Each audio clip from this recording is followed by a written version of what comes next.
Hello, comrades. Welcome to another session of Why Marx. We're continuing to look at our past to learn how we can actually build this Communist Party we're all talking about. Tonight, we're joined by Ian Spencer, who is looking at the Parti Ouvrier and the Possibilists. Over to you. Thank you, Ian.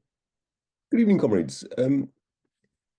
There is a sort of a tendency on many on the left when we're looking at our history to focus very heavily on the German party, the Social Democratic Party, for very good reasons.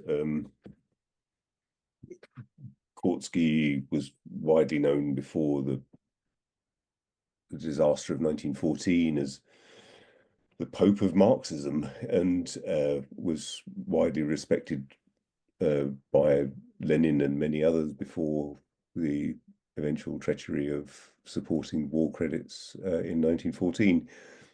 But of course, that wasn't confined to Germany. And the question around the nature of the party wasn't confined to Germany either. And the Parti Ouvrier was part of a process by which a Marxist party came into being, a mass Marxist party in France.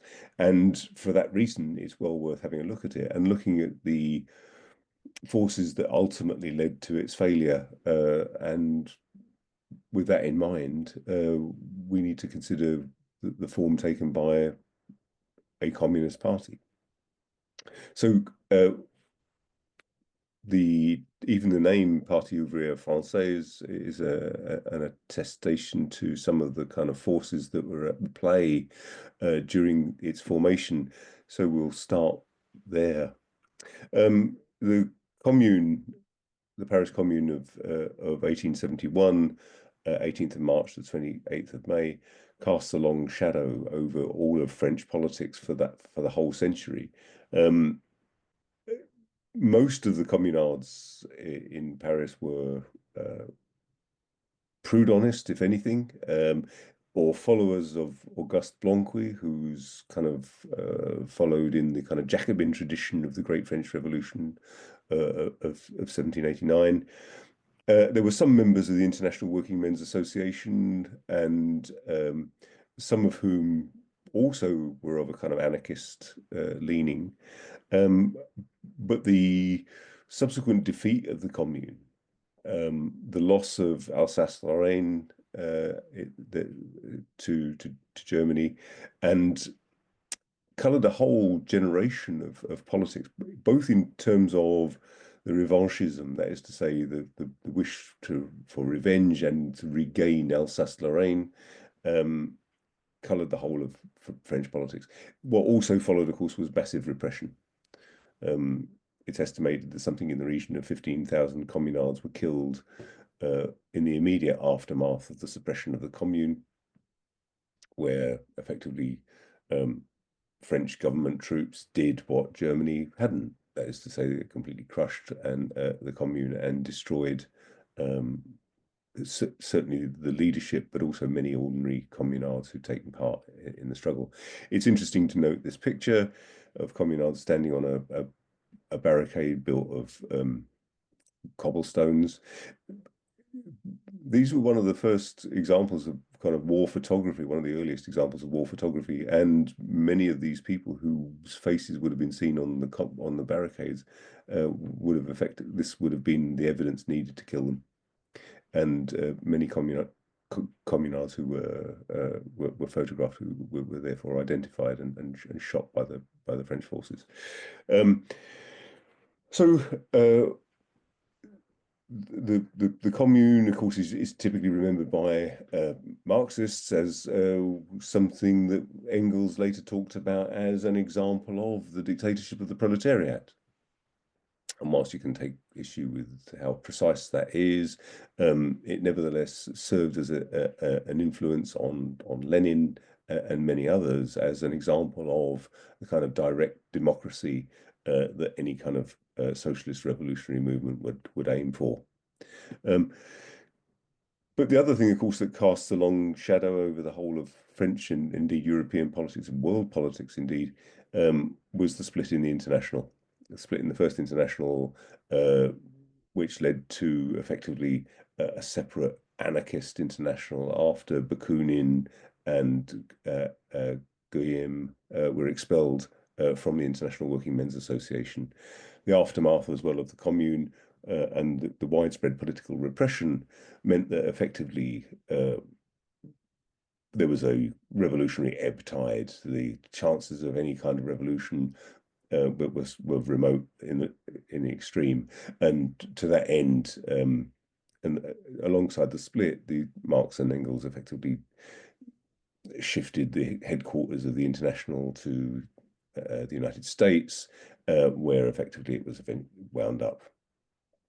But the Hague Congress of the International Working Men's Association expelled Bakunin and Guillaume, partly on the basis of that they were forming an association within the International Working Men's Association. That was one of the pretexts for their expulsion, and also the case of Sergei Nechayev, who was involved in a murder and was a member of the nihilist group in Russia, and although the association with Bakunin wasn't a particularly close one, it was enough, as it were, to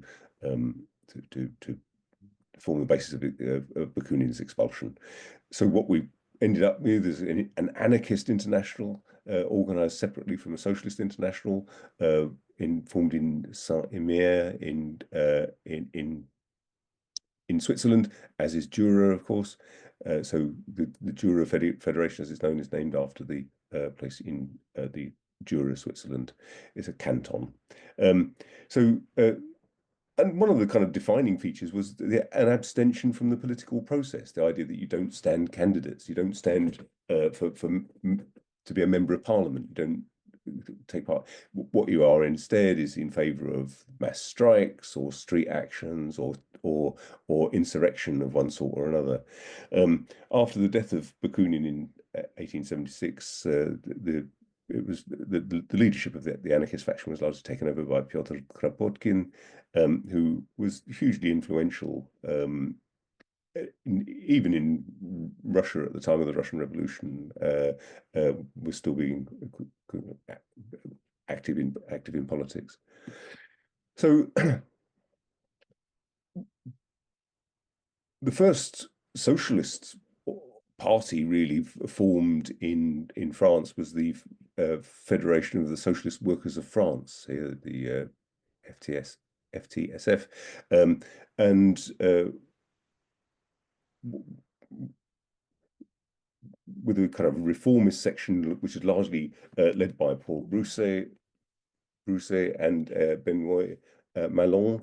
And there was a Marxist wing as well, led by Jules Gide and Paul Lafargue, who was, of course, the son-in-law of Karl Marx, having married Laura Marx. The Possibilists, the so-called Possibilists, in 1902 formed the Parti Socialiste Français, and that was led by Jean Jaurès. And you ended up with two socialist parties, effectively, in 1902, the Parti Socialiste de France, led by Gide, and you also had, of course, other figures who still followed in the Blanquist tradition, namely the communard Edouard Vaillant, and those are his dates there. So, in a way, it's a little bit misleading, because you get this idea that these former anarchists have gone off and become revisionists. They've gone off and become reformist politicians. By contrast, Jules Gide and Paul Lafargue are Marxists. But Jules Gide transition to Marxism was not an instant one. He was actually an anarchist himself. In fact, before the Commune, he was pretty much just a radical Republican. Because the other thing, of course, that defined French politics at the time was resistance to the idea of yet another monarchy. The Franco-Prussian War of 1870 to 71 led, of course, to the downfall of Napoleon le Petit, Napoleon III, the nephew of the great Napoleon Bonaparte, who initially had come to power by electoral means, and then effectively transformed himself into another emperor. So the idea of republicanism as being a central theme in the political movements of the time was also vital, and Gide was very much a radical Republican, and later, in facing exile in Switzerland, came into contact with the same anarchist circles as has already been mentioned, and effectively became an anarchist, and for a while formed a kind of anti-Marxist, was part of the anti-Marxist group within the Swiss anarchists. Only later, largely through contact with Paul Lafargue, did he become acquainted with Marxist ideas, and eventually ended up visiting Marx in London, by which time he was already a leading Marxist figure within what became the Parti Ouvrier, the Workers' Party of France. Paul Broussais actually has at least one hospital named after him in France. He was a physician. It specializes in liver transplants, interestingly. He studied medicine. He joined the International Working Men's Association and was very active in the Jura Federation, worked with Kropotkin and James Guillaume, and was again in the anarchist tradition of advocating the propaganda of the deed, that is to say, insurgent acts, or what some might regard as terrorist acts today. He returned to France in 1880 as a result of a general amnesty, and became effectively a supporter of Jean Jaurès, who was the kind of leading figure within the possibilist tendency within French socialist politics. Benoît Malon, by contrast, came from a peasant family. He was studying to be a priest, but not because he was particularly religious, because it was just one of the few ways in which you could get any kind of education at the time.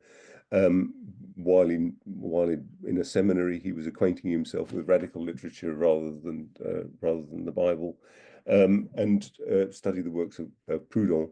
And he also met Charles Longuet, who of course was the other son-in-law of Karl Marx, and he joined the International Working Men's Association in 1865. During which time he sided with Bakunin against Marx on the grounds of Marx's authoritarianism. But he too was actually also a leading figure within the Commune, and escaped to Switzerland, where he met up with the other anarchists to form that Jura Federation. And again, as a result of the general amnesty in 1880, he returned to France to join the Parti Ouvrier.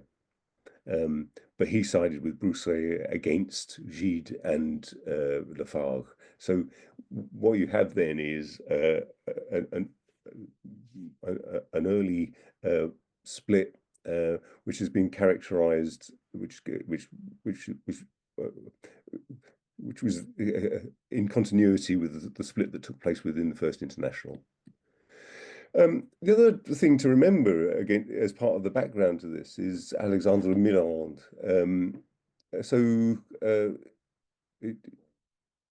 The theme that comes up as a result of Millerand's action is whether communists should take part in governments, whether communists should stand for election, and if they do stand for election, should they take office? So Millerand himself started off as a radical socialist, was elected in 1885 for a département in Paris. He was born in Paris of Alsatian Jewish parents, but who had converted to Roman Catholicism, and he himself had trained as a lawyer. He himself had although his parents had converted to Catholicism, he himself was agnostic and took no interest in religion whatsoever. So having been elected as a radical socialist by 1899, was Minister of Commerce in the Pierre Waldeck Rousseau Cabinet of Republican Defense, which also contained Gallifret, who had been directly responsible for the bloody suppression of the communards in 1871. So here was a former socialist who had become taking it up a ministerial post in a cabinet which had included at least one person who had been responsible for the bloody suppression of the Paris Commune. In 1902, he formed an independent Republican Socialist Party and was variously Minister of War in 1912, 1913, and then between 1914 and 1915, before going on to become President of France. The experience of Mitterrand and Louis Blanc before him were examples of why there was such a hotly contested issue around the idea of participating in Parliament at all. And if you do participate in Parliament, do you take a ministerial position? Here was a clear example of somebody who had taken a ministerial position and had pushed him further and further to the right. As President of France, he appointed his cabinet. He had been previously also Prime Minister of France, and as President of France, appointed his cabinet, and they were almost entirely figures from the political right. So he became a sort of a case study in what happens to you if you enter ministerial posts. Not that I'm trying to draw any kind of parallels, for example, between Keir Starmer, the former Pabloite member of Socialists, what was it? Socialist Alternatives, and his subsequent outcome, but there we go. It remains an important question. What's the nature of the party? How does the party relate to expressions of political activity relative to industrial activity? And is there something intrinsically corrupting about the nature of taking office? So if we look then at the Parti Ouvrier in 1880, one of the many things that's, as it were, famous about the Parti Ouvrier is that the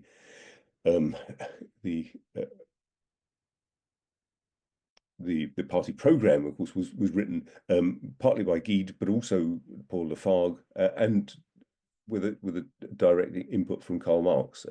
Guide went to London. The Parti Ouvrier had split from the party that was run by Brouet. So effectively Marx and Guide wrote the political program. And if you have a look, if you just it's extremely short. It's the whole thing is on kind of one page, and it consists of a preamble, a political section, and an economic section. And it starts that the emancipation of the productive class is that of all human beings without distinction of sex or race. And this is one of the first programmatic statements of a European political party that was explicit in its egalitarianism with regard to sex and race. And that the producers can only be free when they are in possession of the means of production, and goes on to say that the collective appropriation can arise only from revolutionary action of the productive class or proletariat organized in a distinct political party. So this is a party program as distinct, for example, from a syndicalist one, as distinct from an insurrectionary one, and as distinct from any other kind of political formation. Then it's the idea that the proletariat is organized in a distinct political party. It goes on in its political section, for example, to argue for full universal suffrage of men and women, again, unusual in its day. So this became initially Parti Ouvrier, and against that background of the Commune, and against the background of the war with Prussia, one of the things that was constantly leveled at Guide was that he was a German agent, and that his contacts, for example, with German Social Democrats, Guide was a close personal friend of Wilhelm Liebknecht, and in in contact with Rosa Luxemburg. He was in contact with Karl Kautsky. Gide himself only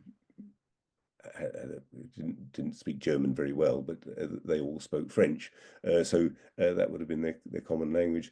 And so what you see then is Gide is really working towards the idea of a party of the German type, as it were, the foundation of a party along the lines of the German Social Democratic Party.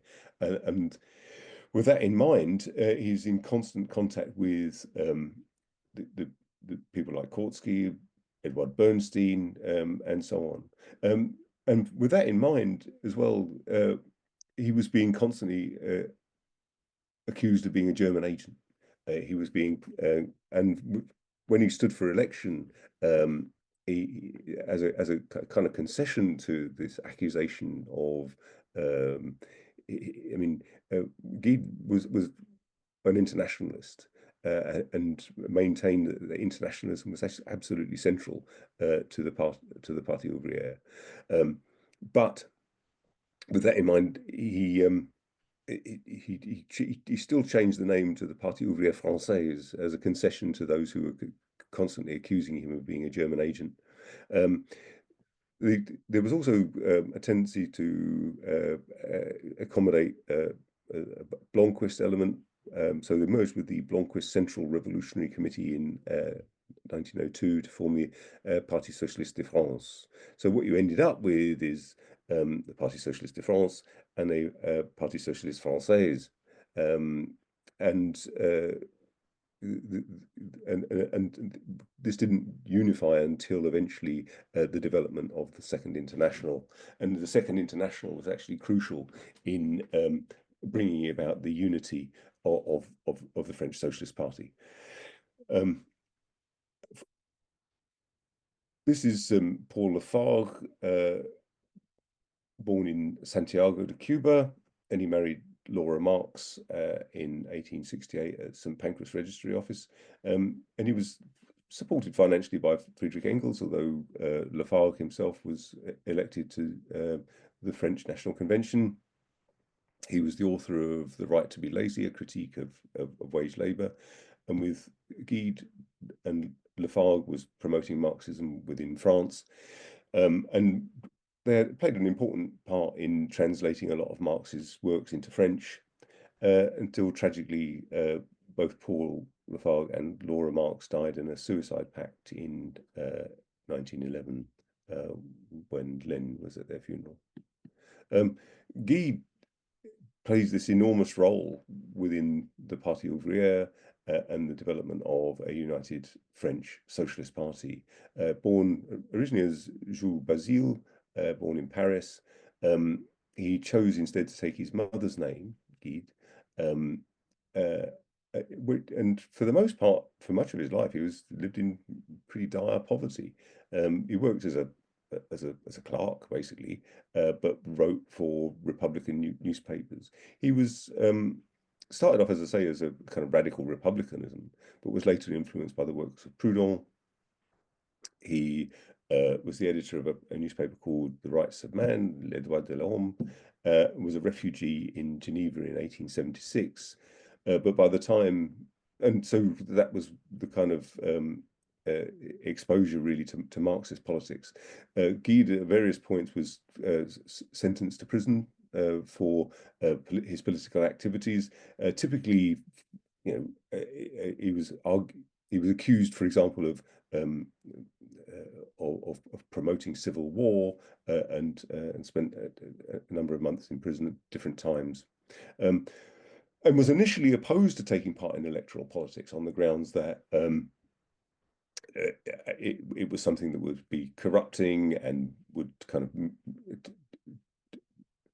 detract from revolutionary politics, and was criticized by Marx for his revolutionary phrasemongering. Famously, Gide and Lafargue were exactly what Marx had in mind when he said that if I know anything, if these people are Marxists, I myself am not a Marxist. So he was elected as a MP for Roubaix, which was sort of largely a textile manufacturing area, and some people have referred to it as the sort of Manchester of France, as a crucial area for textile manufacturers. And he subsequently lost his seat, and ironically, Jean Jaurès was able to maintain his political career right up until 1914. Despite losing his seat, he remained very active in politics until he was eventually re-elected, I think, in 1906.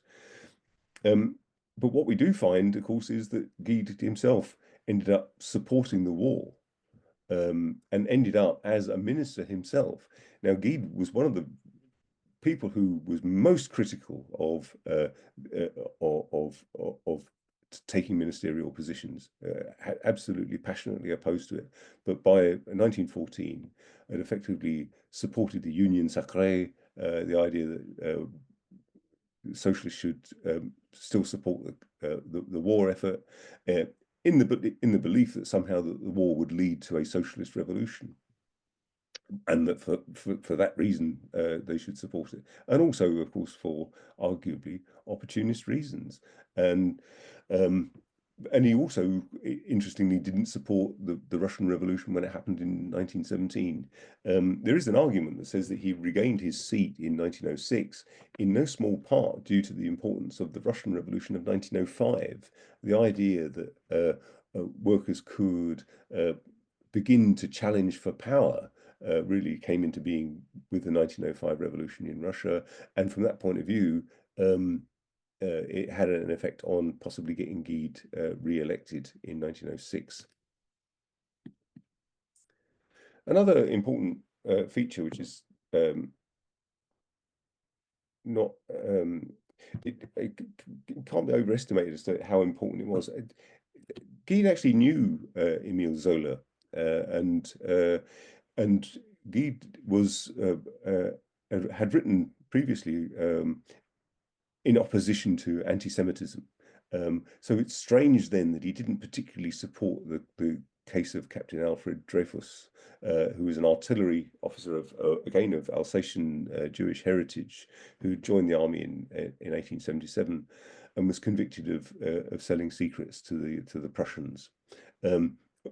Absolutely framed up on this charge. There was evidence that subsequently emerged acquitting Dreyfus, and it was quite clear that he was simply framed up because he was Jewish, and therefore couldn't be somehow loyal to the French Republic. He was released from Devil's Island in 1899, but not fully exonerated until 1906. Interesting thing about him, of course, is the way it posed the whole question around citizenship as part of a collectivity. The idea of the republic as putting all citizens on an equal basis was cast into doubt by the case of Alfred Dreyfus. Whereas Jean Jaurès actively supported Dreyfus, he didn't, despite his earlier writings in opposition to anti-Semitism. So it was one of those interesting moments which effectively empowered Jean Jaurès at a time when there was a clear rivalry between the two different French socialist parties. Jaurès himself came from a fairly bourgeois family. He was a Republican deputy for Tarn in 1885, and then from 1893 onwards as a socialist. He approved of the participation of socialists in government, but they tended to take the view that the decision as to whether to take a ministerial position should depend upon the circumstances. By contrast, Guy was arguing absolutely not, that you don't take a position within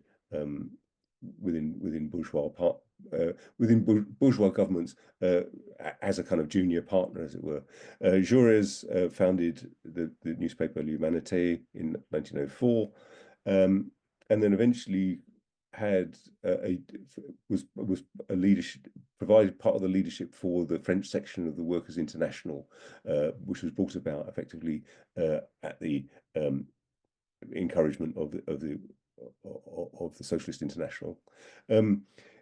Jean Jaurès was opposed to imperialism and militarism, and actually supported the idea of a general strike to stop the war in 1914, but was assassinated by the nationalist Raoul Villaine. So there's the paradox, really, of Jean Jaurès, the person who would have been quite happy to take part in bourgeois governments, but was assassinated at the very moment when he was trying to oppose the war by strike action. By contrast, Guide ended up entering Parliament first as a minister without portfolio, and then served throughout the First World War. So the crucial context then is the development of the Second International. The story will be familiar to many, that there were effectively two conferences, a Marxist conference and a Possibilist conference, with Guide and with the support of not only Kautsky, but also Plekhanov, and many others on the Marxist left.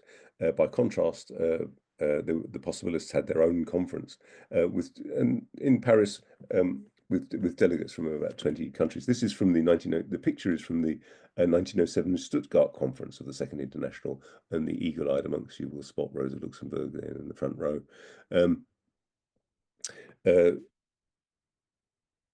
The 1896 Congress in London had these two reformist and revolutionary factions. By 1905, the anarcho-syndicalists were effectively excluded from the Second International, not least of which because of the destructive role they played in the First International. Under pressure from the International, there was a unification of the French Party, with Paul Lafargue affirming the anti-militarism of the French Party in 1907. And so we have this French section of the Workers' International formed in 1905, so a merger of the Socialist Party of France, led by Guide, and the French Socialist Party, led by Jaurès. At the time, it had around 17% electoral support up in 1914. The interesting aspect of it was that the Guide's party had more members, but a smaller share of the vote. In an earlier election, they gained about 600,000 votes compared to Jaurès's party, which gained about the Guide's party had gained about 400,000 votes, whereas Jaurès's party had gained about 600,000 votes, despite the fact that Guide's party had more members. The other aspect of it was, of course, the party was founded in part in opposition to syndicalism, as well as a way of organizing the working class, and ultimately, of course, failed in just the same way that the German Social Democratic Party did, by participating in a national unity government during the First World War, and split in 1920 over support for the USSR. The pro-Soviet faction eventually became the French Communist Party, and the French section of the Workers' International eventually just simply became the Socialist Party, and effectively had a long history as the kind of reformist section of what passed for the left in France. At one time, of course, which had both a mass communist party and a massive socialist party. The other aspect of it all, I think, the other end of the other end, if you think about the commune at one end of this process, in 1870, the period after the commune was actually regarded as one of the most prosperous times in French history. So a period of prosperity. Guide himself was a person who had distinguished himself at times by not really being particularly well immersed in Marxist theory. So, for example, for many years he'd stuck with the notion that the workers' wage the iron law of wages would mean that the worker's wage would always be driven down to a subsistence level, something which he'd picked up from the kind of Lassallean ideas of that had predominated in the German Party before the Gotha Unity Conference. So between the Franco-Prussian War and World War One was also a period of great growing prosperity, which kind of went against the idea of an iron law of wages. And what you see, of course, in Marx's Capital is the possibility that you can have a rising rate of real exploitation and rising real wages. It was a period of great scientific innovation and a general rising in the standard of living, not least of which on the basis of imperialism.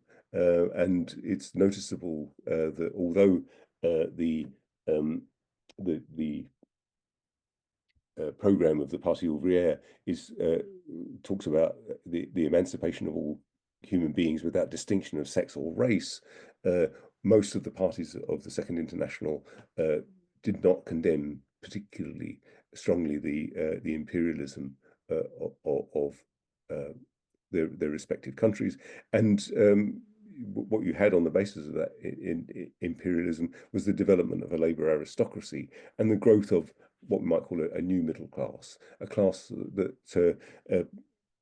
might not be based on property relations as much as relatively high incomes compared to other workers.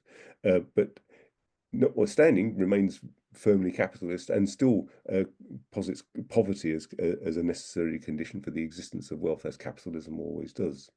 And so happy to take questions and open it up for discussion, comrades. Oh, where's me? Gone. Thank you very much, comrade. Could you stop screen sharing, please? Or maybe I can do it from my end. No. Hold on. We've got it in a second. I've got share. I've got. How do I unshare it? There we go. Okay, switch it it. off. Thank you very much, comrade. Very interesting journey through that particular period and the Parti Ouvrier. Comrades, if you have any questions or comments, please click raise hand and I'll bring you in. A couple of questions that I wanted to ask you or issues that I wanted to raise. Marx was quite involved in writing that program, as you said. I think he wrote the preamble of the Parti Ouvrier and sort of influenced the rest of it as well. And I do notice it's quite short, isn't it? It's very, as you said, fits on one page. If we're looking at how we could learn, what can we learn from successful past experiences, I do notice that they do talk about the abolition of the standing army and the general arming of the people. Now that's not a demand that is particularly popular these days. Do you think that has a place in today's communist program? Personally, I think it's central. The idea that the other thing is there's nothing particularly radical about the idea of a popular army. I mean, the First and Second World Wars were both characterized by a citizen army. In Britain, for example, conscription didn't have to be introduced until 1916 and wasn't introduced in Ireland at all. So this, the million-strong army of the First World War and a further 800,000 to 1 million in the Indian army. These were citizen armies. And in the Second World War, these were citizen armies as well, and arguably couldn't have been successful without a citizen army. Switzerland, of course, has a citizen army, but in characteristically Swiss fashion. I think it's only men of military age that are effectively all members of the army. I think there are get-out clauses for conscientious objectors or whatever, but all adult males of military age have the rifle and the uniform at home, ready to go to war if Switzerland is ever attacked. So, from that point of view, there isn't anything particularly radical about the idea of a citizen army, but I think it's coming as it did from the experience of the commune. How do you stop the the ruling class being able to control the streets, control everything, unless you have the possibility of a great a, a democratized citizen army? Um, it, it it scares the hell out of the ruling class, the idea of a citizen army. I think one of the arguments against the idea of introducing conscription or national service is that actually the army doesn't want it, and I don't think actually the ruling class wants it. I don't think the ruling class wants the idea of lots of people getting a military training and being able to be armed. Um, whether, but other examples of citizen armies, of course, the was Spain in 1936 when you had a fascist coup under Franco, and it was only the arming of workers that actually stopped Franco taking power almost immediately. It's one of the few ways in which we can have any kind of guarantee that there won't be massive military repression. That's an interesting subject, isn't it? Is the issue of conscription, because in Britain and in Germany as well, there is a lot of talk now about, oh, we must raise defense spending, we must have conscription because of big bad Putin um, being on the loose, etc. How do you? I mean, you've mentioned that already, but I mean, the ruling class actually doesn't want conscription because it does bring the people into the arena of the normal people, not those who voluntarily want to fight, but actual people who don't want to fight and who could go and fraternize with the Germans, etc. Why do you think they're pushing it? Pretending that they are into conscription. I think well, the increase in defence expenditure largely at the expense of the working class. I mean, the future welfare cuts will be what's paying for increased military expenditure, just as the overseas aid budget has been slashed as a kind of populist measure, as if nobody will mind the overseas aid budget being slashed to pay for more guns. I think that the the greater military expenditure won't necessarily mean a bigger army. The fact is that the British Army has never been able to recruit to its stated numbers, and it is facing in net outflow. More people leave the army than are currently joining, and I can't. And outside of a huge pay rise and complete changes to the terms and conditions, I can't see anybody willingly joining the armed forces. There are only a few exceptions to that. It's a little different in other countries. In France, for example, where they have the Foreign Legion. The Foreign Legion effectively recruits people from poor countries and pays them a first world wage. And from that point of view, they get buoyant applications. But for recruiting ordinary French citizens to go and join the French army is actually quite difficult. Although, of course, French citizens can also join the Foreign Legion, interestingly. But I think what we'll see is with greater military expenditure, it will be towards a what we might call a capital intensive military expenditure. I think there'll be more money for drones, there'll be more money for uh, high tech bombs or whatever else. But it will have to take account of the fact that what the bourgeoisie does not want is a mass popular army, a citizen army. Absolutely, I agree. Can we also quickly speak about communists and elections, because that's an interesting subject you raised, and Millerandism is a famous phrase to say, as you mentioned, what will happen to you if you take office, and you think you're going to do it for the good of the people, but look at you. It's of course something that is still going on. I'm from Germany. The Linke Party for this year, for the first time, stood on a platform of not wanting to govern first time, not.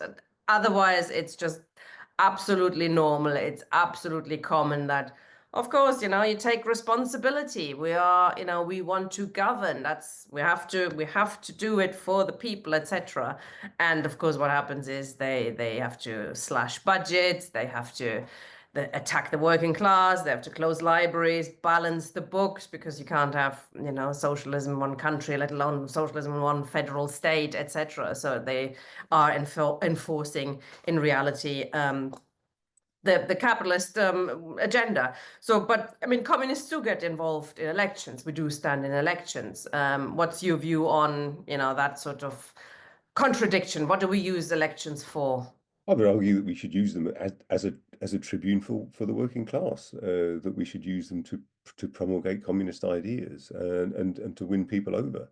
The idea that you could, I mean, don't get me wrong, if it was possible to have a completely peaceful transition to communism, I'm completely in favor of that. What I would like to see is the transition to communism on the basis of a huge popular vote for communism. So in order to achieve that, you have to at least be able to stand. What is a disaster is when you stand, take office, and then make a complete mess of it. And we've seen lots of examples of municipal socialism, which has tried to do precisely that. The example of militant in Liverpool, for example, will always be up against the constraints imposed by a budget set by a capitalist government. So you're setting yourself up to fail.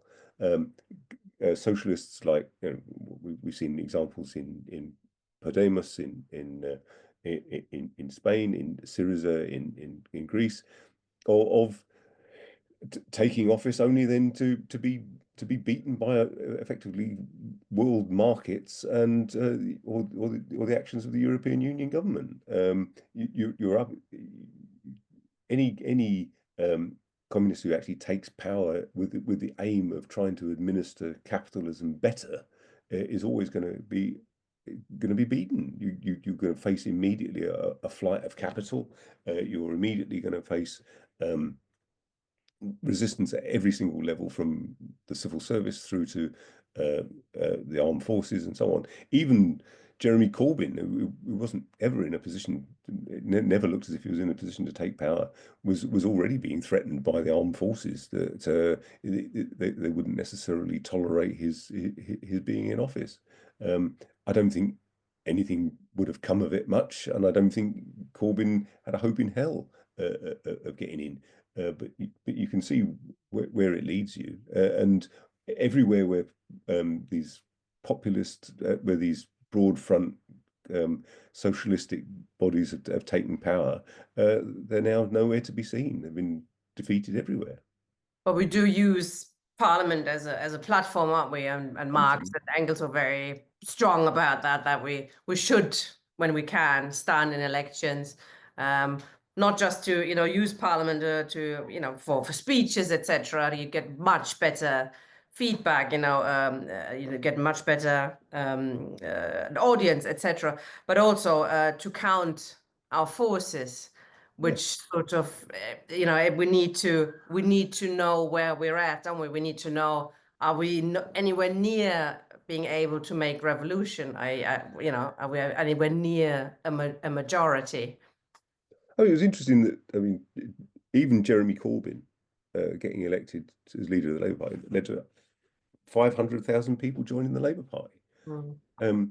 That one modest, vague possibility of something that would be other than just another pro-capitalist Labour government led to 500,000 people joining.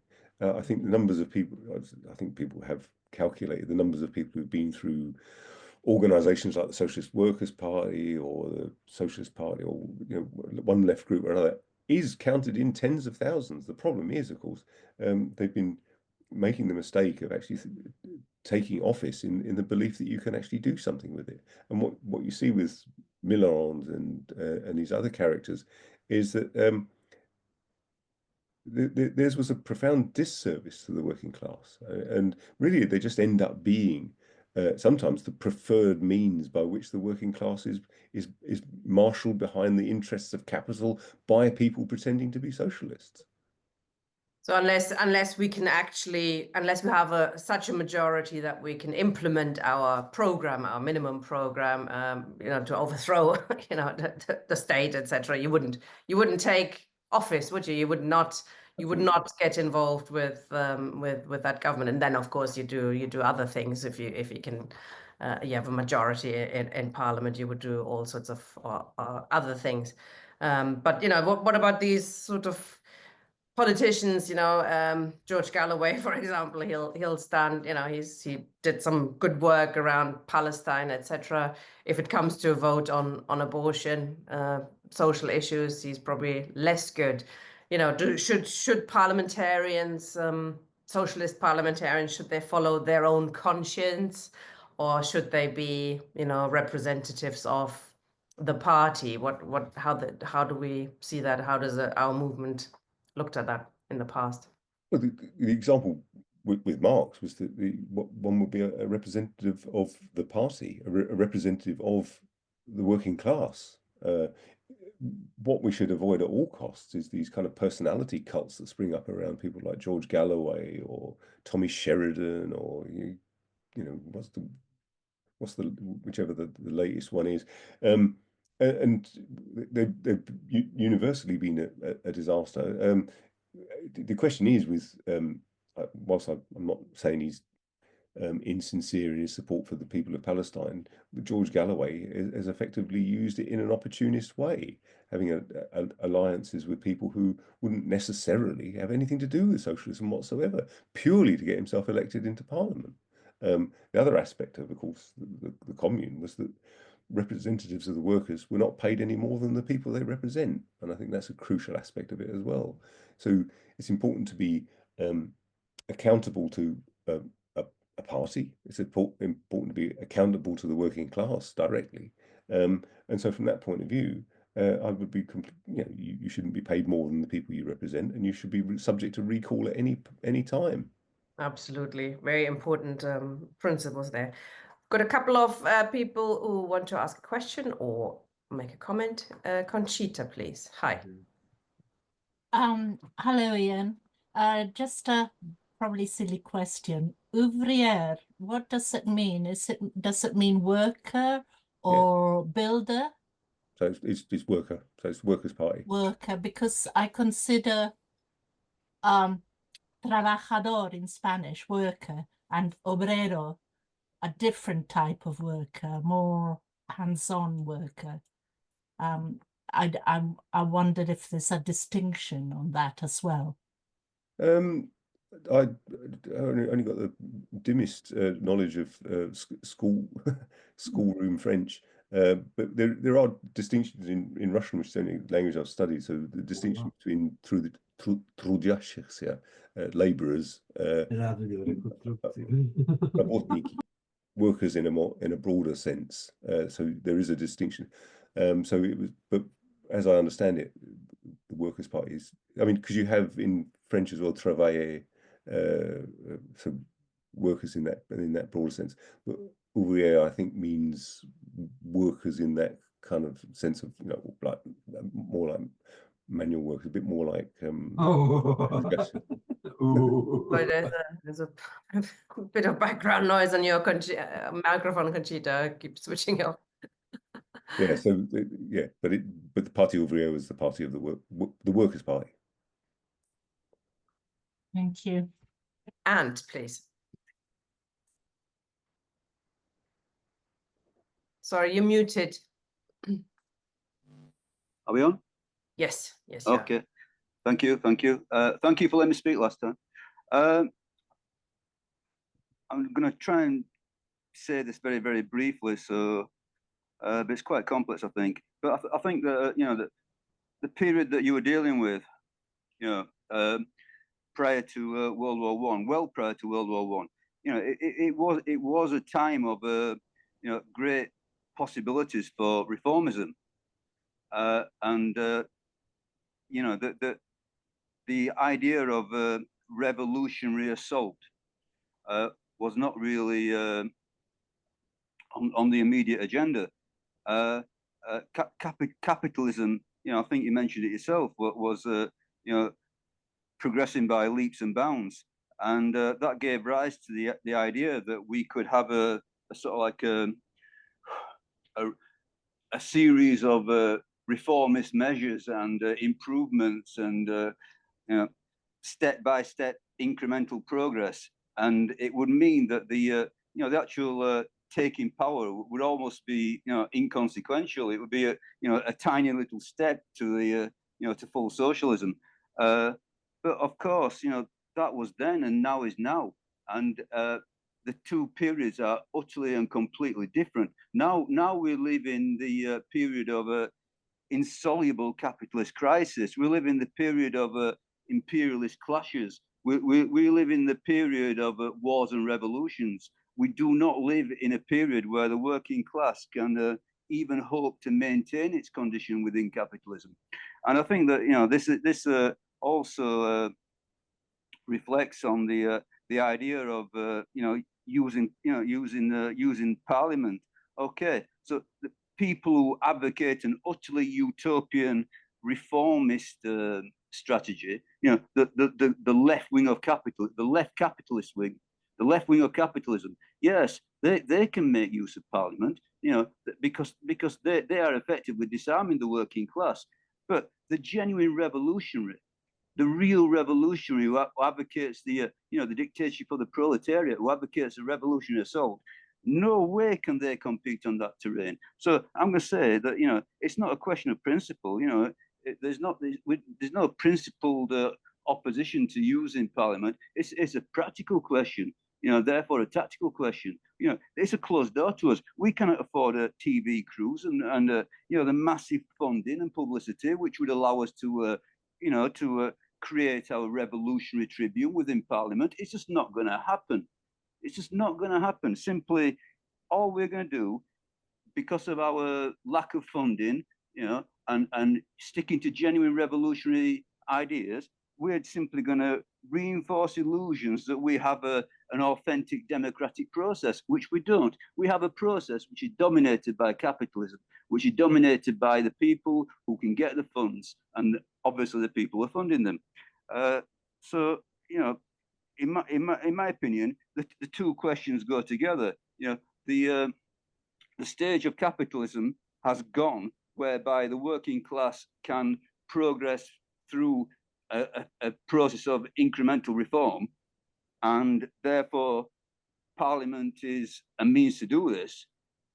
That's all finished. Now we're looking at two real routes: either a process of erosion of conditions for the working class, ultimately leading to catastrophe, more than likely another round of imperialist war, obviously with the environmental catastrophe lurking in the background, or the working class carries out the Marxist program of revolution. Okay, I think I'll leave it at that. Thank you very much. Thank you. Thanks, Ant. I don't disagree with you at all. I think we are in a period of naked class struggle. I think, of course, one important factor was that the existence of the Soviet Union for a while, whilst having nothing whatsoever to do with socialism, did mean that the bourgeoisie had to make some sort of concession. And I think what you tended to see in the period after the Second World War was a series of concessions made, which gave a kind of a life to social democratic type parties, promising a reformist kind of movement. It gave them some kind of purchase for the decades while the Soviet Union existed. That's not to defend the Soviet Union in any way or suggest that the Soviet Union represented a progressive force. What it did do was force some concessions to prevent workers becoming increasingly politicized. And remember, the Italian Communist Party,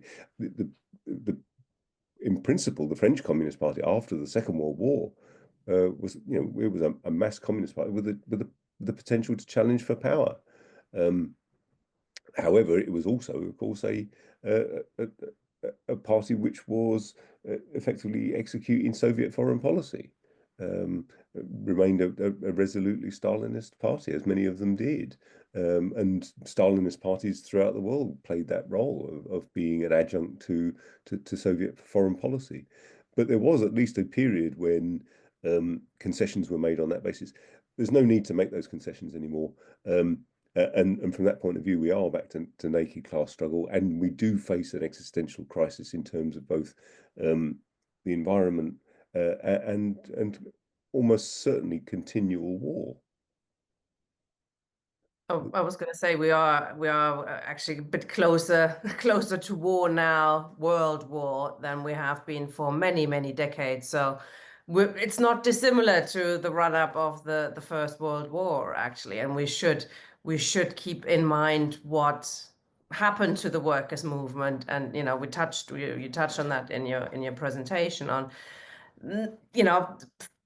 fighters for internationalism collapsing in the face of supporting their own side, feeling the need for whatever reason. There were a number of reasons, some chauvinists, some believing a war would open up prospects for revolution. And it is of course true, war and revolution often come together, but does that mean you support an imperialist war, because at the end you might get something out for the working class?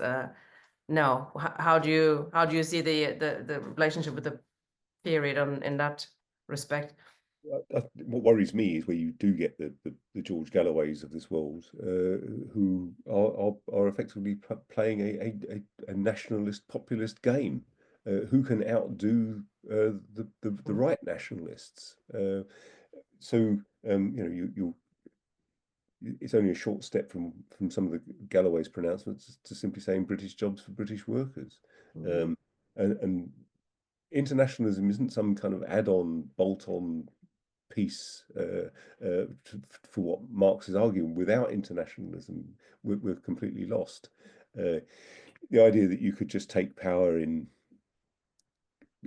Britain or even in Europe without there being some kind of wider movement is just completely fanciful. What you're up against then is not only economic war, and for the moment it's economic war that's being waged against China, in which, for example, Germany and the European Union are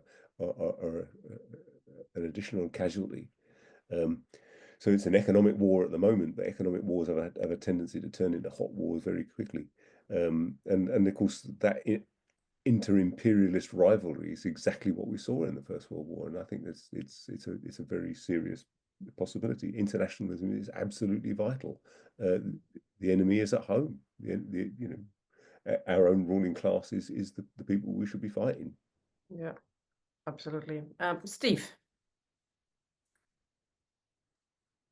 Hi, Tina. Oh, hi, Ian. There we go. Hi, Ian. Hi, Tina.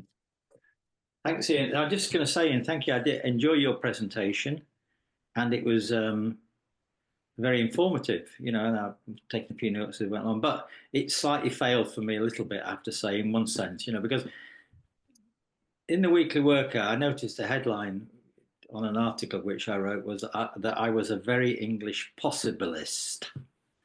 So obviously I came along here and thought, well, I better find out about these possibilists. And I know they got mentioned, but I didn't really feel I'd really found out what I was from listening carefully. So I feel that although the history was good and it was very informative, for me it slightly missed but I couldn't quite see it. If it's anything other than being a reformist, and even that is a tricky thing, because I'll come back to that point in a minute about reform, because it's actually quite important in that program that you referred to. But I do want to make this more general point. We are living in a period where the working class movement and the socialist movement has been suffering defeats. Even the Corbyn movement, which is probably the high point that we know, was defeated. If you look at the Marxist movement, it's fragmented. the working class movement is weak, is greatly weakened. We can see that the right is growing strongly in reform and all the rest of it. Now, the big danger in this period is that because we become disappointed, because we become demoralized, one response to that is to become more and more extreme, to start saying, let's become more and more left wing. Let's put forward, let's take the kid gloves off and demand the immediate dictatorship of the pro. Let's not mess around with stuff. Let's not bother with reforms or anything like that. Let's kick that out. Let's just go for the. And I feel that Ant was doing a little bit of that with us, although it disturbed me that you agreed with him, Ian. So that's always slightly worrying me. I think that's what Lenin was going on when he wrote about left-wing communism. That's really what he was getting at.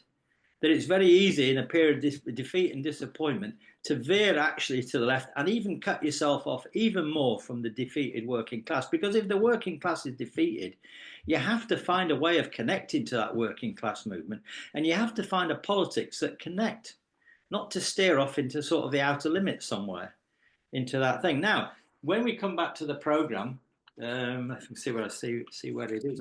I can see there was an interesting point in this, the programme.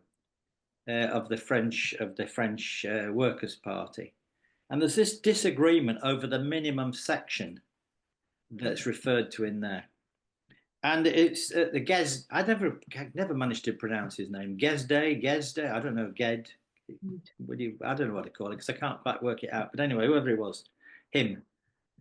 He saw the minimum program was the minimum section. Actually, it was called was a program of reforms.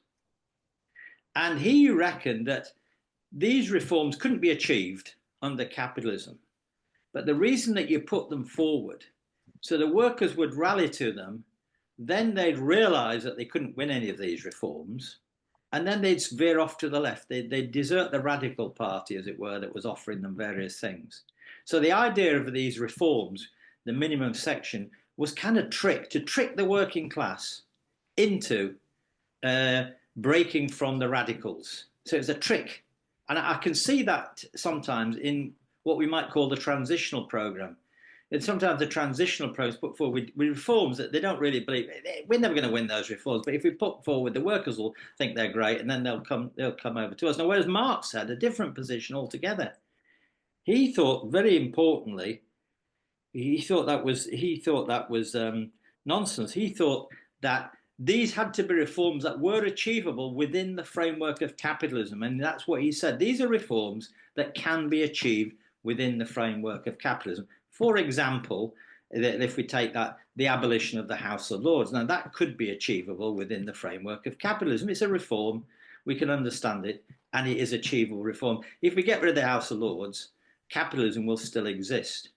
But that's it. If that's it, well, why bother in that case then? Because if you see that as part of a bigger picture, then yes, on its own, of course, you don't achieve much. So Marx accused the Gesard or Gezde or whatever he was called of revolutionary phrasemongering. In other words, left posturing, putting forward demands that you knew that dishonestly, because you knew they wouldn't be achievable. You thought they wouldn't be achievable, but you could trick the workers into becoming more left wing. So I think Marx was right about what he said about the minimum section. Achievable reforms that can be achieved, that you can organise around, that you can mobilise, draw the working class around the party and put up a serious fight in elections, because the workers would think you were serious and the workers would think you'd be worth voting for. I mean, what's the point in standing in elections, put forward policies that nobody believes is possible, that you don't believe is possible, and to say to the workers, well, don't worry, if we win this election, we're not going to do anything. We're going to hide away. We won't take power and all the rest of it. So all of that, if you're going to stand in elections at all, you've got to do it seriously. You can't do it as another trick, etc. So I'll go back to possibilities. I haven't quite worked it out yet, Ian, but I hope you can enlighten me a little bit more. Thank you. All right. Thanks. Can I ask something on that, Ian? I read that as well and thought it was a bit strange because the minimum program is supposed to be taking us to the maximum program, isn't it? The minimum program is what is achievable under capitalism, yes, but it is the steps needed to overthrow capitalism, you know, and the short few demands of the political section, at least in that, are quite, you know, they're quite radical. They are, as you know, the commune to be the master of its administration and its police, right, the people, you know, abolishing all laws of the press, meetings and associations, etc., etc. They're quite, you know, they go to the big, how we are ruled issues. You know, how, well, I'll let you answer now, sorry. Yeah, first of all, I'm completely in favour of reforms. If I was standing for election, I would want to see the abolition of the monarchy, the abolition of the House of Lords, a far greater extension of democracy, a transition towards a citizen army in which the police, the armed forces have full trade union rights, and so on and so forth. These would be good reforms to have, and so would, for example, security of employment, as well, even though we are ultimately in favour of the abolition of the wages system in all its forms. But nevertheless, for the time being, we want to see security of employment, and we want to see workers' hands strengthened against the ruling class. So we're in favour of reforms, and that's why I'm in favour of a minimum programme as well as a maximal programme. But ultimately, there's no point either trying to kid people that the capitalism can deliver, because it can't, and it will continue to fail, and somebody has to be saying that. I think what marked out the Possibilists, what marked out Edward Bernstein and reformism in Germany, was the idea that at the end was nothing and the movement was everything. The only thing that was important was the movement and gradually gaining reforms, and we see that with the Fabian tradition within the British Labour Party. The idea that actually, you know, socialism is something that you think of as just something as the indefinite future, and in the meantime, all you're concentrating on is winning small gains here and there, and you know, as if somehow you can move incrementally towards a socialist society. As I say, if it's possible to move to a socialist society peacefully, then I'm very much in favour of it. But I'm not aware of any ruling group in history that has ever just given up power voluntarily. And from that point of view, without some kind of idea about what a citizen army would look like, we're definitely on a hiding to nothing. Because I mean, whereas in the past there have been citizen armies in the 2 World Wars and in Switzerland, for example, those citizen armies are still were always firmly in the hands of the bourgeoisie, run by its officers and control. There were brief periods towards the end of the Second World War when councils and debates and things would be springing up, largely among soldiers who were out of the front line. We know, of course, about the Christmas truce in the First World War, and of course, what eventually ended the First World War was the German mutiny in Kiel and Wilhelmshaven, and the German sailors uniting with workers, and that was ultimately brought the First World War to an end. So, but we don't want to have to go through a process of world war in order to get to a politicized proletariat. What we want in the meantime is to be able to say, well, look, there is this thing called socialism, which isn't what you think it is, because historically it's always either been the abomination of the Soviet Union or you know, the 1945 Labour government. We're not interested in the kind of in defending those. We're interested in understanding them in their historical context. But the important thing is that we're actually arguing for socialism. We're arguing for something positive.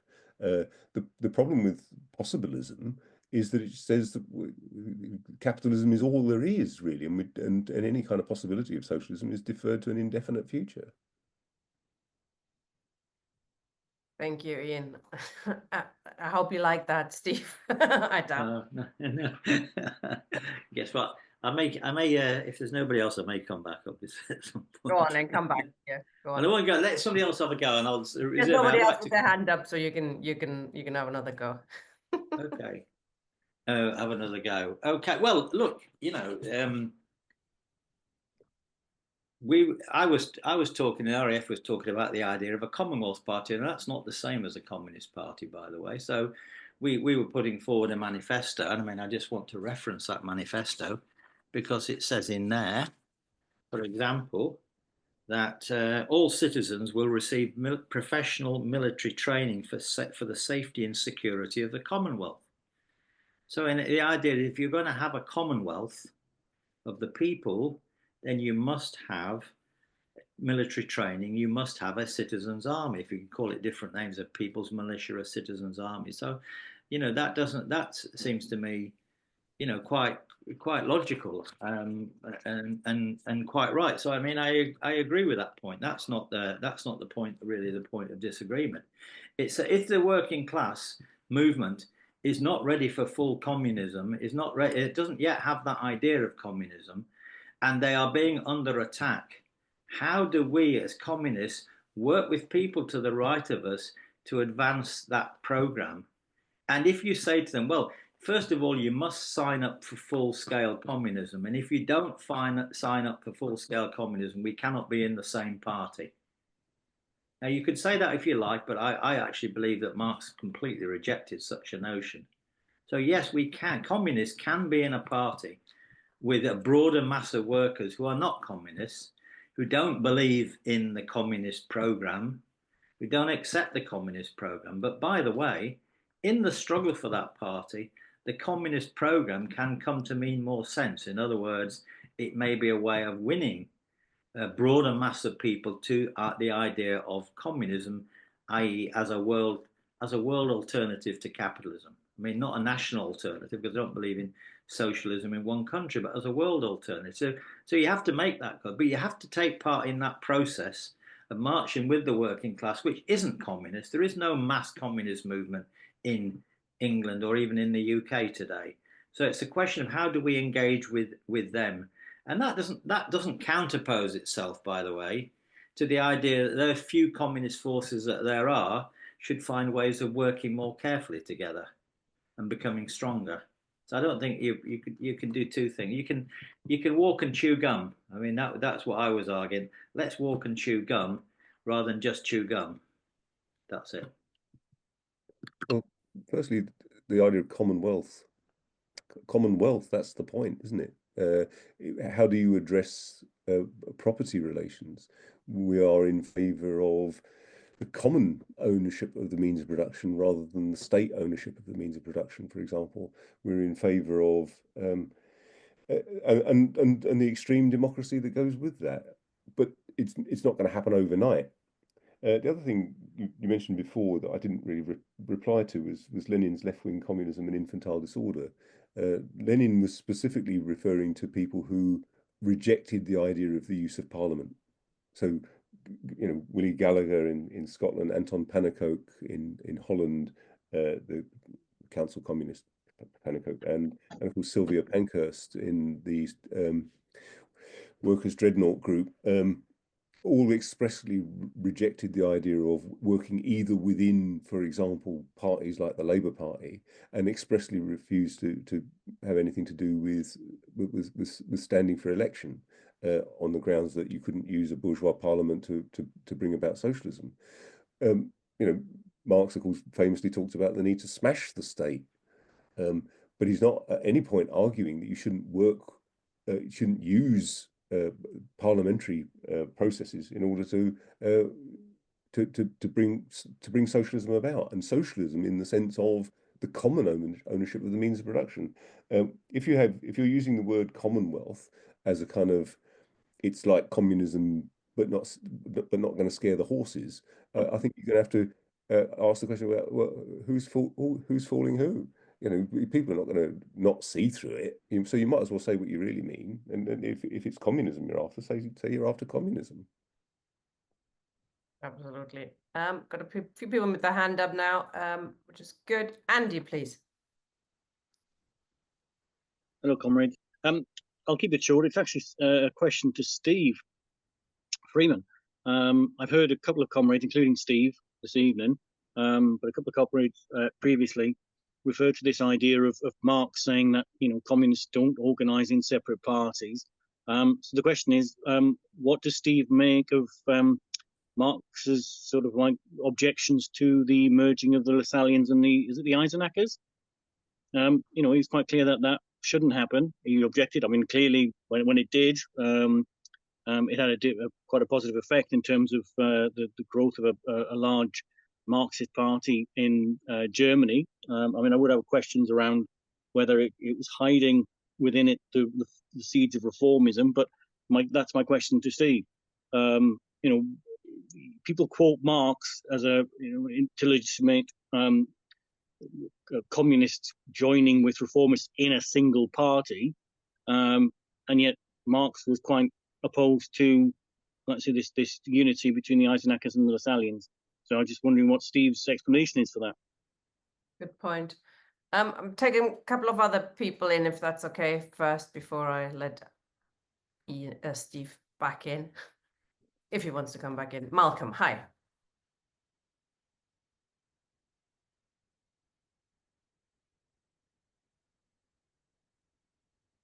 Can you hear me? Yes, hi. Yeah, it's a simple question. I mean, the word people's militia is very easy to say, but exactly who does the people's militia fight? That is a very good question. Ian, you could answer that. I think the obvious enemy would be the ruling class itself. The idea that well, hang on a minute. I mean, the idea that the ruling class will just do nothing is highly unlikely, isn't it? I mean, can you think of any ruling class in history that's just sort of gone, all right, and you win, you've won the argument, you've won the vote. The other point, of course, is that if you end up with a revolution that is in any way isolated, who's going to defend it? One of the features of the workers' militias in, I mean, typically they were the militias in the Spanish Civil War were organized around the particular groups, such as there was the anarcho-syndicalists had their own militias, the Communist Party had its own militia, the POUM had its own militia, and so on, as a means of defending the Republic against fascist incursion. And had they not done so, Franco would have won considerably sooner. The other point is, of course, there might well be a situation where a revolution is isolated, but you do have to defend yourself against invasion. And also, what happened in the Russian Revolution? I mean, you needed a people's army there too. Trotsky organized it largely along sort of bourgeois military lines, but what you had to have was political commissars supervising former Tsarist officers. The alternative is that you have an armed forces which is entirely in the hands of the ruling class, and will crush any kind of uprising whatsoever. Sorry, do you want to say something? You might need to unmute. You will. Yeah, I mean, I don't think you're really getting my point. I mean, I know all the history about militias all over the place. The point is, we're talking about nowadays. Nowadays, armies are very professional, using very high-tech equipment. I mean, who is going to train a people's militia to use all that equipment if they aren't in the hands of the ruling class? I mean, I've never had any military training, so I've never been in the army, but I come from a military family. So, I mean, who is going to train this militia so that they can fight the ruling class? The ruling class? I don't think so. You talked a bit earlier about Jeremy Corbyn maybe going to be threatened by the military if he got into power. I mean, it's to me a very confusing situation. I mean, who's going to train these people? How trained are they going to be? Are they going to be able to fly supersonic jets? Are they going to be able to use all this sort of nuclear submarines or what? I mean, is the people's militia going to have all that equipment? And if they're not, who's going to have it? I mean, let's talk about Britain let's just take Britain. I mean, who is going to join the people's militia And what are they actually going to do? And who's going to allow it to happen? I can't see any of that. If we're putting forward what a socialist society would look like, at some point we're going to have to be able to defend ourselves. I can assure you that an SA-80 rifle isn't much harder to get the hang of than a bolt action 303 Lee Enfield. When I was in the Army Reserve, I worked with people whose military skills were much the same as actually using a Nintendo, because they were flying drones and the like. I mean, the idea that's beyond the comprehension of anyone is who does it now? You know, the armed forces are recruited almost exclusively from the working class, except for its officers, and the officers there are also stratified. You hear very different accents in the household division than you do in the Royal Logistics Corps, I can assure you. So even the officers are proletarians. As regards nuclear submarines, I'm not sure anyone would have a real need for them. I mean, their sole aim is to obliterate whole countries for the mutual assured destruction. But again, the average Matlow is from a working class background. If we can't win the armed forces over, then we can't win. And the same incidentally goes, I would suggest, for all other uniformed services. Absolutely. The army plays a particular role today, just like the police does, but the army is a place where actually communists should try to organize in, and we should break them from their leaders, and we need them. We need to split the army. I've got a couple of comrades who want to come in a second time and was first. Oh, sorry, I muted you again. You need to unmute again. Am I on? Yes. Oh, I'm absolutely freezing in this room. Sorry, I'm shivering. That's why I'm speaking to communists. You understand? Okay. As regards, some of the comments that Steve Freeman made. Okay, basically, hopefully you can see. I'm no teenager. I'm a year of 60. I've been studying Marxism since 1920 or whatever. When I was 19 or 20. No, I've been involved in this game for decades, let's say, and I've thought about this stuff. There's no way that I'm advocating the dictatorship of the proletariat today, tomorrow, this year, probably. More than likely, this thing is years away, and I am in no way underestimating, the poor state of the working class response to the capitalist crisis. But I'm going to say this much, that unless the working class takes up the struggle, takes up the gauntlet, and responds to the continual erosion and attacks, then we as revolutionaries remain marginalized. We don't have a second answer to this. We don't have a set of ideas that we can apply within capitalism which will make it all right. No, it simply does not exist. There is no other solution than the revolution.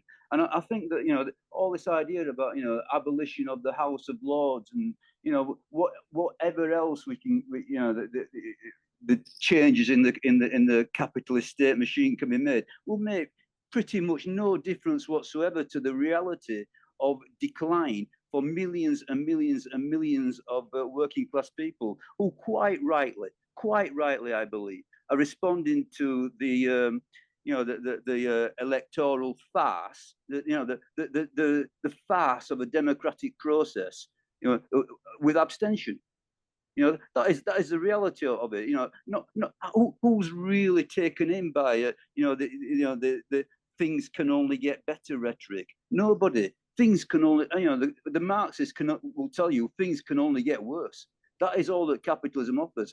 Things can only get worse. Now then, it might not be a very comfortable message, but there's no other message that we can give people. Okay, but I would also, take issue with, this idea of, that the party consists of basically anybody, anybody who likes the idea of, something better. So we give the kids a glass of milk and a tube of Smarties on their birthday or whatever, and call that socialism. No, that's not socialism. We can't simply say anybody can join the party. It's a party of revolutionaries. What we're looking for is an international organization of revolutionaries who understand what revolution means. And the bulk of the working class are not, at this moment in time, revolutionary. They simply cannot become class conscious outside of a process of struggle. So I would say that, yeah, there is a huge difference between, the revolutionaries within a party organization and the bulk of the working class. And the organs for the bulk of the working class were the Soviets or the workers' councils. Now, I'm not saying, let's replicate exactly the 1905 to 1917 workers' councils. But what we're looking at is working class self-organization. That's where most of the working classes are going to be, not in the party. The party is going to be a minority. But again, I will simply say, I will say over and over and over again, this is not an electoral game. This is not a political game which we fight on the terrain of Parliament, and we just and pretend that it's a level playing field, and because we've got good ideas, we're going to get into Parliament. No, this is going to be fought out on the picket lines. This is going to be fought out in the class struggle. Okay, I think I'll leave it at that. But I would just add, we are, capitalism is at its very limits. The natural resources to run it aren't there. The environmental catastrophe is here. The war is here. It's here now. What we're looking at is an absolute catastrophic disaster beyond any that we've ever experienced, unless we can make the revolution. Thank you very much. Thank you, Anne. I agree with you. I mean, Plus, I don't mean in a glib way. I mean, I absolutely agree with you. I think kiss.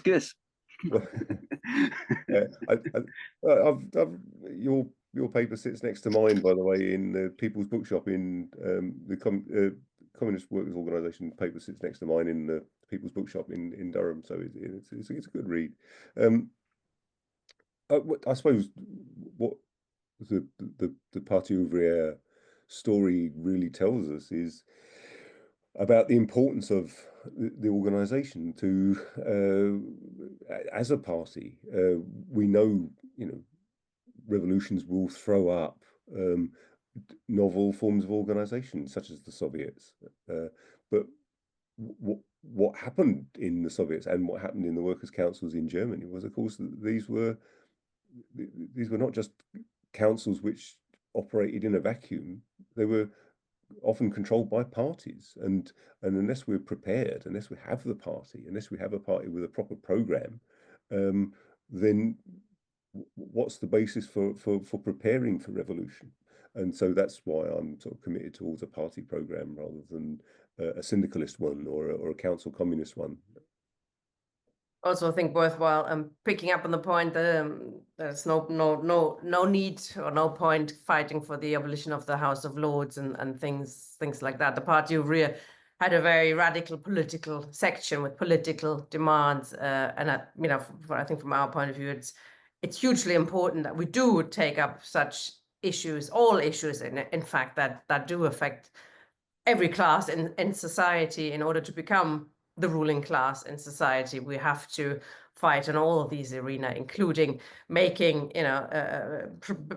fighting for a republic, for Britain to become a republic for us to be able to fight for communism as it's part of our struggle for communism. Conchita, I wanted to come back in. Hi, it's about armed struggle in a sense. I think it is. I did 6 years in the Territorial Army, and one of the things that I appreciated about that is the fact that you're being trained physically to be able to actually take action physically. It doesn't have to be in an aggressive way, in the sense that you're causing a war, but it can be defensive, especially in the territorial army. Whenever I see demonstrations now, the police are completely out of order. They're supposed to be policing by consent, but they're just criminalizing people. They are violent to people. They are like soldiers. And I do think there comes a time when you physically have to stand up against that in enough numbers to say, hey, you're policing us by consent. And also the idea of all the gains, so as socialists, that we gain also had to do with the psychological feeling that the elite had that they'd let down the working class, they'd trained, they fought wars, they won a war, and they came back home. So I think there was a bit of a fear as well that if they did not make concessions, that they actually had people who could aggressively turn against them. It didn't happen, but the fear that it might happen, because the possibilities there, is a good trump card to have. So yes, use peace and use struggle, but be able to understand how to produce that struggle in a defensive way when the government oppressing us is doing it so illegally, I would say, and harming a lot of people. We should be able to have the training not to fear putting our bodies in front to help others in other way, especially young people. That's the comment I wanted to make. Thank you, Conchita. I agree, and it's well. I was in the TA as well, and and for people who are interested, you want to get your private pilot's license. There's a RAF Reserve and there's a Royal Naval Reserve as well. Steve, did you want to come back in briefly? Okay, I did want to just comment on what Conchita said before I answer Andy, who asked me a specific question. And Conchita's really on the button. We can big up this idea of citizens' army to make it sound like huge and super, very left wing, very sort of extreme. But in actual fact, defense comes out of the actual class struggle itself. Because if you remember, if for example, when the fascists were on the march in Italy, some people formed the Arditi Popolari to defend the trade union working class organizations against the fascists. Or when the fascists were coming into particular territories, people formed their own organizations of self-defense. The miners had to try to defend themselves when they were being viciously attacked by the police in 1984-85. The struggle will throw up the fact that we need to defend our, not just in a big sense, defend your own communities, defend your own streets, be in contact with the people. So that this is something that can form up naturally, and of course that's different from what you do about a standing army, because if the standing army is united, then they can suppress anybody. The standing army has to, in a revolution, the standing army has to come, some of the standing army has to come over to the side of the revolution, otherwise you'll be suppressed. So I think we shouldn't big up this idea of the citizens' army or the self-defense. The key word that people mentioned that made any sense out of it was the word defense, defending ourselves. If the police are going to start doing things differently, demonstrations will have to be more strongly defended. Stewarding will have to be different if we're going to see what happened recently. So it'll come out of the situation that we face ourselves. All we're doing in the program, of course, is pointing that out to people, saying to people, if we have a commonwealth, we'll need to defend ourselves. It's not about going to war with somebody else. Now, coming back to what Andy said, I think if I've understood what Andy was saying, I want to answer that. It's all the question of whether social democrats and communists and others should be in a single party or not is a tactical question. It's not a matter of principle. There are certain times when that works. There are certain times when it doesn't work. So, for example, the Bolsheviks and the Mensheviks were in the same party. They even reunited themselves, and then they split into two separate parties, rival parties. And Lenin would have said it's right to do that at one period and wrong to do it at another period. The first international was a broader based thing. The second international, they're all different kind of formulations. So what I'd say is 1880 is not the same as 1917. 1917 is not the same as 2025. So if it's a tactical question, we have to look at the conditions as they exist today when we decide how the communist movement can actually not be marginalized and actually be able to participate in this process. Of course, the working class will take up the gauntlet, will fight, as Ant I think said to us. But it's how communists relate to that, you know, and just simply say no solution but revolution. Well, that's propaganda, but it wouldn't necessarily help a situation. And what I think the last point is this: what Ant is not recognizing, the political aspect of the crisis, is that we have a crisis of democracy in this country. Our political institutions are completely failing the working class, and the working class begins to realize that. But it's not the case that people will draw the conclusions from that what we need is more democracy. They might decide what we need is a strong man, a strong leader, somebody like a Hitler or a Mussolini or somebody like that, that we can in fact dispense with this so-called failing democracy and have some kind of dictatorship. So if we don't pose this argument about democracy correctly, as Tina's already said, then I think we're going to be in a very difficult position, and the working class movement will be in a very difficult position. Thank you, Steve.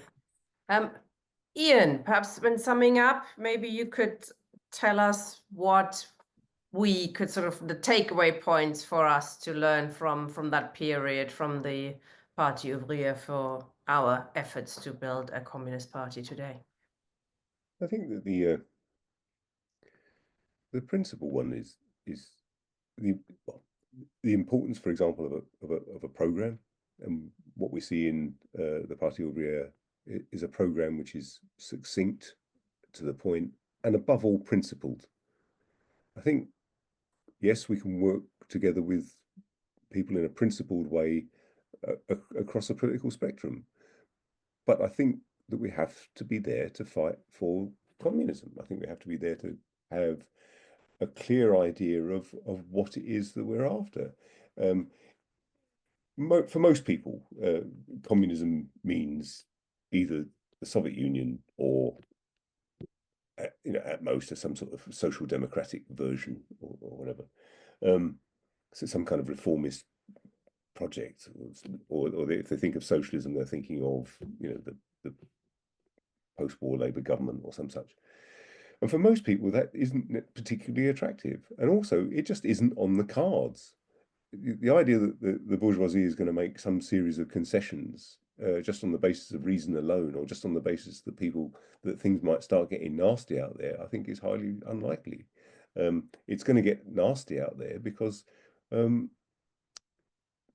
there's not just the climate crisis and not just the kind of inter-imperialist struggles, but because there is now nothing else other than class struggle, and the consequences of not winning that class struggle are too terrible to contemplate. We're looking at the loss of hundreds, if not thousands, of species, and ultimately a threat to humanity itself.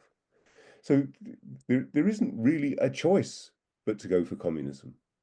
We're already at that stage. So from that point of view, we need a party, and a party to fight for exactly what we're after, rather than a rough approximation, or let's just pretend that we can get it, bit by bit through little incremental gains here and there. We've been through that, and we know full well that those concessions are now being taken away at every step of the way. What we're aiming to do, I think, is through bringing political groups together, is eventually to establish a mass communist party. And that, I think, is the main sort of take home from looking at the history of the failure of the parties of the Second International. And they needed to have a very clear differentiation between a communist project and a one which is limited by what would have been French possibilism, for example. Thank you very much, comrade. Thank you all for participating. Interesting discussion. Comrades, next week we're going to have a Communist Culture Club. Jeff Barr will be talking about Marx, the Crimean War, and the Ottoman Empire. That should be very interesting. Good night, comrades. Nice to see you. Bye-bye.